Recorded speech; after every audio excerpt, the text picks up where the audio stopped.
What up, dudes? Today, I just had an opportunity to take a test ride on one of the coolest electric gravel style bicycles that I've been on in a long time. The brand new specialized turbo Vado SL 5.0. Boom! This bad boy comes in two colorways. You've got a matte black and you've got a silver colorway. This is a great all-around e-bike that's perfect for paved bike trails and gravel trails as well. Unlike most e-bike companies, Specialized is a brand that's been around for a very long time and has a long history with traditional bikes way before it ever got into making electric bikes. And I'm really excited about this brand new Specialized Turbo SL 5.0, and it's got a lot of incredible features. However, just like every e-bike that I review, it also has some incredible negatives. It lacks some major features that even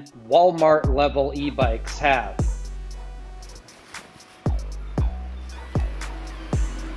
Such as a thumb throttle and a large display.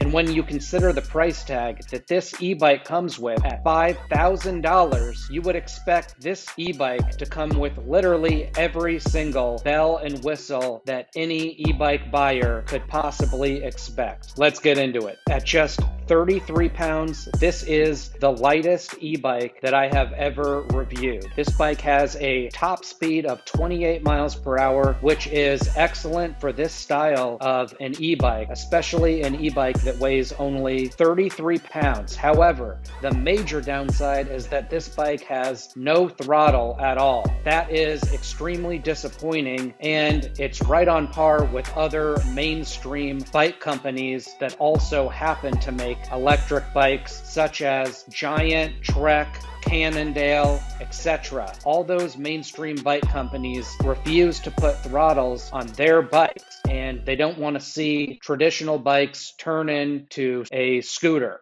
However, I think that's really annoying. I like having the throttle on an e-bike, even if I'm not going to use the throttle very often. In addition, this bike doesn't have a big display. Now, it does have a very small, minimal display on the down tube, which does show you the speed at which you're traveling, battery percentage, etc. However, it's a far cry from the large display that you're going to see on an Aventon, for example, and you can see it without having to squint. And you're getting all of that, including the thumb throttle, for just over $1,000. Now, that's not to say that the overall bike that Aventon is giving you is even close to as good as the bike that you're getting here with this Specialized Vado SL 5.0. However, with the Aventon, you are getting those little features that do go a very long way. The next major feature on this bike is it does have a mid-drive motor, which is great because that helps to balance the weight of the bike. It's much better than a hub drive motor, which completely throws off the balance of the bike and sometimes can lead to flats on the rear tire from all that weight. However, the major downside with this bike is that the battery is not removable. That means you have to find a way to charge this bike directly to the wall. That's going to be really difficult for people who live in an apartment or for people who don't have an outlet in their garage. Hopefully in the future, they will develop a removable battery on this bike. Now, aside from those gripes, I have to say I honestly do love this bike and I would really love to own it. It's an incredibly high quality electric bike and you can definitely feel that quality when you get on this bike. Everything about this bike feels sturdy and solid. It's got a unique Future Shock fork which absorbs the shock from the fork into your handlebars so you don't feel as much of the bumps and cracks in the road in your arms. It's also got 38C grippy tires, which are perfect for off-roading as well as rougher streets, especially when riding in wintertime or in rainy or any kind of wet and slippery conditions. And overall, you just kind of feel like you're ready for any kind of situation when you're riding this bike. And despite the solid feel of the frame, frame, the bike also feels incredibly nimble and incredibly light at just 33 pounds. So you kind of get the best of both worlds with this bike. And again, you still can get up to 28 miles per hour. So all in all, I have to say this is the most well-rounded e-bike that I've ever ridden before. What do you guys think? Is this the perfect all-around hybrid gravel style bike? Or do you think that the lack of the throttle, the lack of a big display, the lack of a removable battery, or the very large price tag are major deal breakers for you when it comes to this bike? Anyway, please like and subscribe, and please check out another video right here, and check out another video